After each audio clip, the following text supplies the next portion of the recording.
వివాహాలు, మూడేసి వివాహాలు, నాలుగేసి వివాహాలు ఈ మధ్యకాలంలో కామన్ అయిపోయింది. రెండేసి పెళ్ళిళ్ళు అట్లా. అసలు ఇవన్నీ ఎందువల్ల జరుగుతున్నాయి కారణం అంటే మనకి గ్రహాలు ఇబ్బందులు ఇవన్నీ ఎందుకు వస్తున్నాయంటే కొన్ని గ్రహాల కాంబినేషన్స్ వల్ల, కొన్ని దోషాల వల్ల. ఇప్పుడు కొన్ని దోషాలు అట్లనే మంగళ దోషాలు అని మనం తమిళనాడులో చెప్పుకుంటూ ఉంటాం. ఈ దోషాల వల్ల మనకి ఎక్కువ వివాహాలు, పునర్వివాహాలు, విధవా వివాహాలు, రాహు మనకి అర్ధాష్టమ, అష్టమ, సప్తమ స్థానాల్లో ఉండడము, ఏ శుభగ్రహ వీక్షణ లేకపోవడము, ఇలా కొన్ని క్లాజెస్ ఉంటాయి. ఈ క్లాజెస్ వల్ల ఏమవుతుందంటే ఇతరుల మాటలు నమ్మి అమ్మాయిలు మోసపోవడం, లేకపోతే అబ్బాయిలైనా మోసపోవచ్చు. ఇది రాహు. రాహు ఎంతసేపు కూడా మోసగాడనమాట. కాబట్టి సప్తమ రాహువులో మనకి ఉన్నప్పుడు ఏమవుతుందంటే విధవా సంభోగం జరుగుతుంది అన్నారు. మరి ఇవన్నీ శాస్త్రాల్లో ఊరికనే చెప్పారా అండి అని అంటే మనకి కాదు. శాస్త్రాల్లో చెప్పినటువంటివి ఎప్పుడు కూడా ఆధారాలు ఉంటాయన్నమాట. ఒక ప్రాక్టికల్గా ఒక పర్సన్ ఉన్నాడు, అతను నెల్లూరుకు చెందినటువంటి వాడు. ఏమండి సప్తమ రాహు ఉన్నాడరా, నీకు విధవా సంభోగం జరుగుతుంది అని అంటే అతను మామూలుగా అనుకున్నాడు. ఏమీ లేదండి గురువుగారు అన్నాడు. 20 సంవత్సరాల క్రితం మాట. శాస్త్రం అబద్ధం చెప్పదంటే 2 రోజులు పోయిన తర్వాత అప్పుడు కరెక్టే గురుగారు, మా ఇంటికి ఒక పని మనిషి వచ్చేది, నేను పైన ఒక దీంట్లో ఉంటున్నాను, పైన గెస్ట్ రూమ్ లాగా అక్కడ వచ్చేదనమాట. అవుట్ హౌస్లో ఉంటున్నాను అని ఏదో చెప్పుకొచ్చాడు. పెంట్ హౌస్లో ఉంటున్నాను అని చెప్పుకొచ్చాడు. సో మరి శాస్త్రం తప్పు చెప్పలేదు కదా. అలాగే పాపం ఏదో వివాహం చేస్తారు. వివాహానికి చేసిన తర్వాత అత్యంత ఆడంబరంగా, అత్యంత ఖర్చుతో కూడుకుని పెళ్లి చేస్తారు. పెళ్లి చేసిన తర్వాత ఆ వివాహాలు నిలబడాలి కదా. వాడు మోసగాడైతే ఇగో, అందరూ ఈ మధ్యకాలంలో ఏంటంటే వివాహాలు ఎందుకు చెడిపోయినాయి అంటే ఇగో వాళ్ళే చెడిపోయినాయి అంటున్నారు. ఇగో వాళ్ళు ఎప్పుడూ చెడిపోవండి, మోసపూరిత లక్షణాల వల్ల చేరిపోతాయి.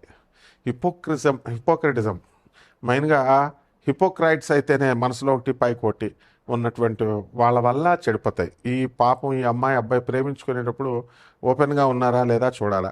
సైలెంట్గా నల్లులుగా ఉంటారు చాలామంది, వేసేస్తారు దెబ్బ.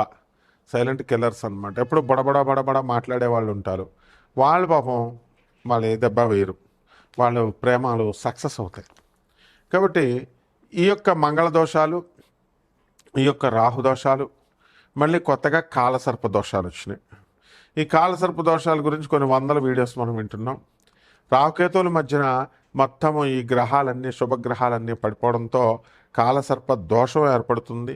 దీనివల్ల అన్ని ఏరియాల్లో కూడా, అన్ని ఫీల్డ్స్లో కూడా మోసపోవడము, అలాగే వైవాహిక జీవితంలో భార్యాభర్తల మధ్య గొడవలు, విరోధాలు జరగడము, మధ్యలో మూడో వ్యక్తి దూరిపోవడము. అతను ఎవరో కాదు, మళ్ళీ హస్బెండ్ ఫ్రెండో లేదా వైఫ్ ఫ్రెండో అయి ఉంటారనమాట. మరి వాళ్ళే, ఎక్కడ దూరం వాళ్ళు ఎవరు రారండి. వీళ్ళకెళ్ళి వీళ్ళ స్టోరీలు అన్నీ చెప్పుకుంటారు, వాడే లైన్ వేస్తాడు మొత్తానికి. ఈ విధంగా ఇవన్నీ కూడా మనం చూస్తూ ఉన్నాం. వినడానికి కొంచెం బెటర్గా ఉన్న ఇవన్నీ బెటర్ ఎక్స్పీరియన్సెస్ అందరికీ కూడా. మరి పునర్వివాహాలు చాలామందికి పాపం మరణాలు సంభవిస్తున్నాయి. సంభవించినప్పుడు ఈ మరణాల వల్ల మరి విధవకి నువ్వు విధవైపోయావు కాబట్టి నువ్వు ఉండిపో, అలాగ మరి మ్యారేజ్ చేసుకోకూడదు అని ఇదివరకు ఉండేవి ఆంక్షలు. అవన్నీ కూడా ఇప్పుడు మారిపోయినాయి. చాలామంది మంచి అత్తగారులు, మాంగారులు కూడా ఉన్నారు. తమ కొడుకు చచ్చిపోతే మా కోడల్ని కూతురుగా చూసుకొని మళ్ళీ వివాహం అనేటటువంటి దాన్ని మళ్ళీ వాళ్ళు చేస్తున్నారు. ఈ విధంగా మొదటిసారి భర్త చనిపోయాడండి, లేదా భార్య చనిపోయింది, రెండో పెళ్లి చేస్తారు. రెండో పెళ్లి చేసినప్పుడు మళ్ళీ చనిపోయాడు, లేకపోతే ఏదో డైవర్స్లు వచ్చి విడిపోయారు. మూడో పెళ్లి చేయాలా. మూడో పెళ్లి డైరెక్ట్ చేయరండి, అరటి చెట్టుని కొట్టేసి ఆ తర్వాత ఆ వివాహాన్ని చేస్తారు. ఇలా పునర్వివాహాలు ఇవన్నీ కూడా మనం ఈ దోషాల వల్ల జరుగుతూ ఉంటాయి. ఏమండి మరి వీటికి ఏమిటండి అంటే సర్పదోష నివారణం కోసం సర్ప ప్రతిష్టలు చేయిస్తూ ఉంటారు. మరి బ్యాంకులో పనిచేసేటటువంటి ఒక అమ్మాయి నా శిష్యురాలు ఉండేది. ఏమండి నాకు ఉన్నటువంటి దోషాలకి పంతులు గారిని అడిగాను, పూనకాల వాళ్ళని ఆవిడని అడిగాను, అందరూ కూడా సర్పదోషాలు ఉన్నాయన్నారు. ఆ సర్పదోషాలు మనం చేయించుకున్నాం. సర్పదోషాలు చేయించుకుంటే మనకి ఏమైందండి? సర్పదోషాలకి మరి నాకేం పని అవ్వలేదు, 3.5 లక్షలు అప్పు అయిందండి అన్నారు. ఇలా ఈ సర్పదోషాలు, ఈ సుబ్రహ్మణ్యేశ్వర స్వామి వారి యొక్క ఆరాధనలు, అర్చనలు, వీటిలన్నిటి వల్ల మనకి ఈ యొక్క పునర్వివాహాలు అనేటటువంటిది, మారు వివాహాలు, ఎక్కువ వివాహాలు, ఇలాంటివన్నీ కూడా కొంతవరకు కంట్రోల్ అవుతాయి అన్నమాట. అంటే వీటిలన్నిటికీ కారణం సుబ్రహ్మణ్యేశ్వర స్వాముల వారు.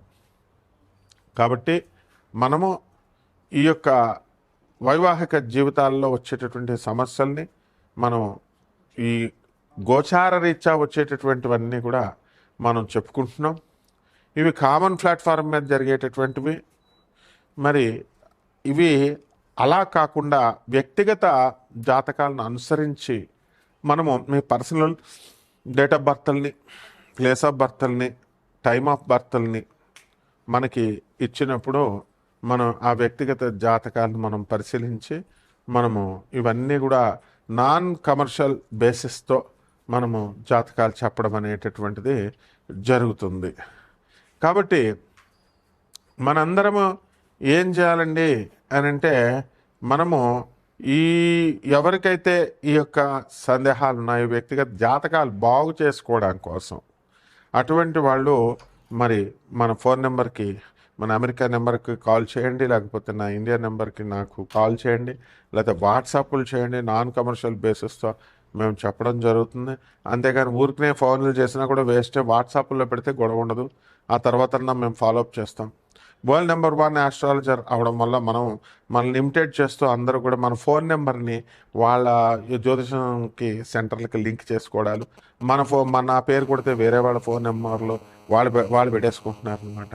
ఇలా వాళ్ళు వేరే జ్యోతిషం సెంటర్లు వచ్చేలాగా పెట్టుకోవడం, ఇలాంటివి ఏవో చేస్తున్నారు. కాబట్టి ఇది కార్పొరేట్ ఆఫీస్ మనది యుఎస్ఏ. నాసా టెక్నాలజీని ఉపయోగించి, మోడర్న్ సైన్స్ను ఉపయోగించి, నాసా రిపోర్ట్స్తో మనం పరిశీలించి, అలాగే జిపిఎస్ ట్రాకింగ్ సిస్టమ్ను ఉపయోగించి, అలాగే లైఫ్ లైన్ టైం ఫ్యాక్టర్లని ఉపయోగించి మనం మోడర్న్ సైన్స్ని, అత్యాధునికమైనటువంటి మోడర్న్ సైన్స్ని మనం అతి ప్రాచీనమైనటువంటి ఈ యొక్క ఋషులు ఇచ్చినటువంటి జ్యోతిష శాస్త్రానికి మిళితం చేస్తూ జ్యోతిష విశ్లేషణ అనేటటువంటిది చేయడం జరుగుతుంది.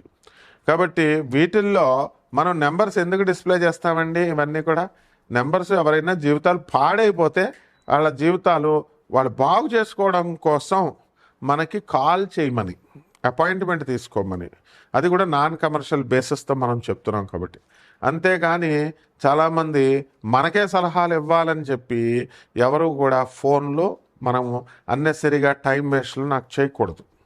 ఎవడైనా సరే రాత్రి 10:53 దాటిన తర్వాత చేసి నాకు లెక్చర్లు ఇస్తున్నాడు. తోలు తీసేస్తాను, యూజ్లెస్ ఫెలో. నువ్వేదో మిగతా పంతుల దగ్గర చెప్పినట్టుగా నాకు కనుక ఎవడైనా సరే కాల్ చేసి నాకు సలహాలు ఇవ్వాలని చెప్పినా, నాకు ఎవడైనా ఏంటి మీరు నాకు చెప్పేది ఏంట్రా? నేను ఒక ప్రొఫెసర్ని, అధర్మణ మీద పండితుడిని, చిన్నప్పటి నుంచి గురువుల దగ్గర పెరిగినటువంటి వాడిని, ఒక శాస్త్రాధ్యయనం చేసినటువంటి వాడిని. మా గురువులు వీడియో రిలీజ్ చేస్తే మా గురువులు ఏమనుకుంటారో అని భయపడుతున్నాను కాబట్టి లేకపోతే తాట తీస్తా. How dare you bloody fools, phone చేసి మాకు చెప్తారు మీరు కథలు. మళ్ళీ పంతులందరినీ బెదిరిస్తారు తాగుతూ, రాత్రి 10:53 కాల్ చేస్తూ. I will put you under bars, direct చెప్తున్నాను నేను. ఎవరైనా సరే పిచ్చి వేషాలు వేస్తే, పిచ్చి కామెంట్స్ చేసినా I will take the very severe action. మీరు ఎవరో పాపం జీవితాలు చితికిపోయిన వాళ్ళు ఉంటారు, వాళ్ళ కోసం నాన్ కమర్షియల్ బేసిస్తో మనం చేస్తున్నాం. మీ తల్లిదండ్రులకు మీరు తిండి పెట్టరు, సమాజానికి పనికి రారు, పేదవాళ్ళకి సేవ చేయరు, అనాథ పిల్లలకి డబ్బులు ఇవ్వరు, తర్వాత సన్యాసులకి రూపాయి ఇవ్వరు. ఎందుకురా మీ బతుకులు? సొల్లు కబుర్లు చెప్తూ తాగుతూ నాకు కాల్ చేస్తారా మీరు? How dare you bloody fellows. కాబట్టి మిగతా 12 రాశుల వారికి కూడా వీటి ఎఫెక్ట్ ఎలా ఉంటుంది? ఈ కుజదోషాలు, ఈ సర్పదోషాలు, ఈ పునర్వివాహాలు, ఈ యొక్క 3-4 వివాహాలు, అసలు పెళ్ళిళ్ళు కాకపోవడాలు, కొంతమందికి అసలు పెళ్లి కాని ప్రసాదంలాగే మిగిలిపోతారు. ఇవన్నీ ఎందుకు? ఇవన్నీ కూడా చూద్దాం. నా బేబీ పోయిందని చాలామంది బాధపడుతూ ఉంటారు. అబార్షన్స్, ఆడపిల్ల ఆ పెళ్ళిళ్ళు చేసుకున్న వాళ్ళు అత్తగారులు చేయించేస్తున్నారు. మగపిల్లడు పుట్టలేదని అత్తగారులు ఆడపిల్లలు పుట్టారని చేయించేస్తే తప్పు కదమ్మా. అసలు డాక్టర్లు ఓ పక్క గవర్నమెంట్ భయపెడుతుందరే మిమ్మల్ని లోన్ వేసేస్తామని, లింగ లింగ నిర్ధారణ టెస్ట్ చేయకూడదని. కాబట్టి ఇవన్నీ ఇలాంటి ఏం చేస్తే మహాపాపాలు వస్తాయి. ఎలాగ ఈ 12 రాశుల వారికి విడివిడిగా ఏ రాశి వారికి ఎలా ఉందో మనం చెప్పుకుందాం. మేషరాశి. ఈ మేషరాశి వారికి అందరికీ కూడా నవంబర్ నెలలో ఏలినాటి శని జరుగుతోంది. అలాగే గురుడు కర్కాటక రాశిలో ఉన్నాడు. దానివల్ల అర్ధాష్టమ గురుడు, పనులన్నీ లేటుగా అవడము, అప్పులు చక్కగా అందరూ పట్టుకొచ్చి ఇవ్వడము, ఆదాయాలు నవంబర్ నెలలో మనకి ఈ యొక్క పెరగడం గత నెల కంటే కూడా పోల్చి చూసుకోవడం సరిపోతుంది. ఇందాక మనం పైన చెప్పుకున్న విధంగా మంగళ దోషాలు, కాలసర్ప దోషాల వల్ల, తర్వాత ఈ యొక్క వీటి వల్ల ఏమైనా ఆడపిల్లలు మోసపోవడానికి అవకాశాలు ఉన్నాయా అంటే ఏలినాటి శనిలో ఆడపిల్లలు మోసపోవడానికి అవకాశాలు ఉన్నాయి. కాబట్టి ప్రేమ వ్యవహారాల్లోకి విద్యార్థులు కానీ ఇతరులు కానీ వెళ్ళకూడదు మేషరాశిలో ఉన్నటువంటి వాళ్ళకి. మరి మేషరాశిలో ఉన్నటువంటి వారంతా కూడా అనుకున్న పనులు అనుకున్నట్టు సాధిస్తారు, విదేశాలకు వెళ్తారు. ఈ కాలంలో ఉద్యోగాలు రావట్లేదు అంటే అది గవర్నమెంట్ ఉద్యోగాలు కాదు కదా. ఇప్పుడు ప్రతి చోట ఎక్కడో క్యాంపస్ ఇంటర్వ్యూలు అవి జరుగుతూ ఉంటాయి. అండ్ ఓపెనింగ్స్ అన్నీ కూడా శనివారం ఆదివారాలు ఉంటాయి. కాబట్టి ఉద్యోగాలు రానటువంటి యువత నిరుత్సాహపడాల్సినటువంటి అవసరం లేదు. ఈ నవంబర్ నెలలో గురుడు కర్కాటక రాశిలో వెరీ స్ట్రాంగ్గా ఉన్నాడు. కాబట్టి ఖచ్చితంగా మీ అందరికీ కూడా ఉద్యోగాలు వస్తాయి. ఆరోగ్య సమస్యలు మాత్రం కొన్ని సంభవించడానికి అవకాశాలు ఉన్నాయి. మేషరాశి వారికి అందరికీ కూడా తలనొప్పులు, మైగ్రేన్లు ఇలాంటి వ్యాధులు రావడానికి అవకాశాలు ఉన్నాయి. జనరల్ హెల్త్ ఖరాబ్ అవ్వకపోయినప్పటికీ కూడా ఏదో జలుబు, రొంప ఇలా అన్ని రకాల రోగాలు మనకే వచ్చేసినట్టుగా ఉంటాయి. సాఫ్ట్వేర్ ఇంజనీర్లకి మంచి ప్రమోషన్లు రావడానికి అవకాశాలు ఉన్నాయి.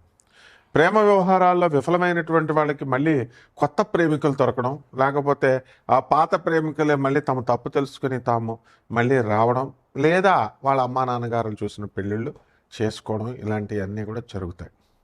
అలాగే ఈ యొక్క కుజగ్రహ ప్రభావం వలన మీకు ఈ military, police department, income tax, commercial tax డిపార్ట్మెంట్లో పనిచేస్తున్నటువంటి వాళ్ళందరికీ కూడా మీకు ఏం జరుగుతాయండి అని అంటే ప్రమోషన్స్ రావడానికి అవకాశాలు ఉంటాయి. మీడియా రంగాలలో ఉన్నటువంటి వాళ్ళు, టెక్నీషియన్స్, కెమెరామ్యాన్స్, తర్వాత జర్నలిస్టులు, వీళ్ళందరికీ కూడా మంచి కాలం అని చెప్పాలి. స్వతంత్ర వృత్తుల్లో ఉన్నటువంటి లాయర్లు, డాక్టర్లు, చార్టెడ్ అకౌంటెంట్లు, కాస్ట్ అకౌంటెంట్లు, ఇతర సొంత వ్యాపారాలు చేసే వాళ్ళందరి పరిస్థితి బాగుంటుంది. కోడిగుడ్ల వ్యాపారం, పౌల్ట్రీలు, తర్వాత మేకలు, ఆవుల సంపద, ఇవన్నీ కూడా చేస్తున్నటువంటి బిజినెస్ వాళ్ళంతా కూడా ఫస్ట్ క్లాస్గా మీకు ముందుకెళ్తారు. అయితే ఒక ఆడది మిమ్మల్ని తరిమి కొడుతుంది అనేటటువంటి విషయాలు మాత్రం గుర్తుంచుకోవాలా ఈ యొక్క మేషరాశి వారికి. మీరు మీ మీద పగబట్టిన ఆడది మీ వెనక తరుముకుంటూ వస్తుంది నాగుపాములాగా.